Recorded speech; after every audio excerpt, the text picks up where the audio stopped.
qu'on vous propose maintenant, c'est de faire un stop de gratitude. Alors, les nombreuses études sur la gratitude montrent que pratiquer la gratitude, ça permet d'augmenter la confiance en soi.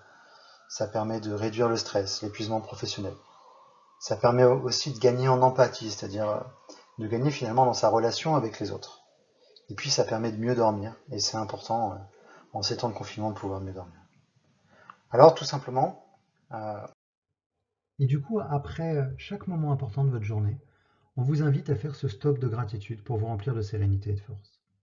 Alors de quoi vous réjouir? En temps de confinement, effectivement, et même en tant que difficulté qu'on peut vivre par ailleurs, personnellement ou professionnellement, c'est peut-être un peu gonflé d'aller sur la gratitude. Et pour autant, si on veut bien, ça pourrait toujours être mieux, comme ça pourrait toujours être pire. Si on a un appartement, on pourrait se dire, ah ben si j'avais un appartement plus grand, et une fois un appartement plus grand, bah si je pouvais avoir un balcon, et si je pouvais finalement avoir un jardin, et puis si je pouvais avoir un chien à promener, si je pouvais être deux, et puis si je pouvais être trois, si je pouvais pas avoir les autres. Bref, ça pourrait toujours être mieux en fait. Mais ça pourrait aussi toujours être pire. Dans ce sens que, ah bah oui, bah aujourd'hui, bah, je pourrais être, je sais pas, moi-même malade, des proches malades, et cumuler finalement les inconvénients. Et du coup, il y a toujours cette raison de pouvoir se réjouir d'un petit quelque chose.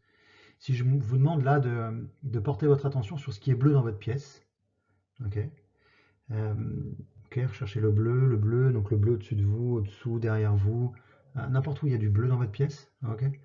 Fermez les yeux maintenant.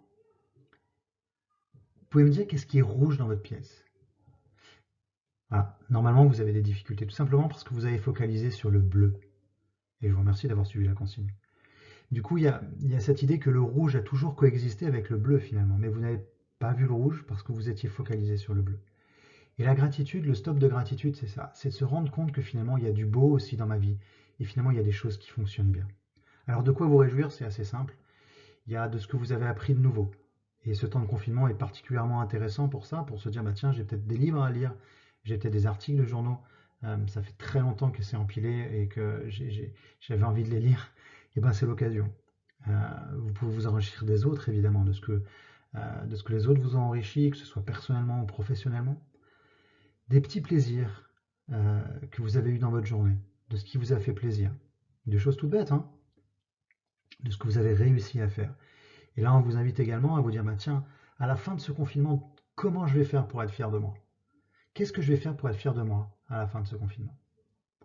Et puis au final, comme je vous le disais, ça pourrait toujours être pire, et du coup, on pourrait toujours se dire, bah, finalement, merci pour la vie. Merci pour la vie qui a permis tout ça. Alors comment on fait ça?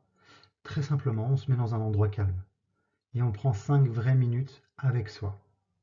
On vous invite à noter le tout dans un petit carnet qui pourrait devenir comme un carnet de confinement en version gratitude, version ce qui a bien fonctionné finalement dans cette période.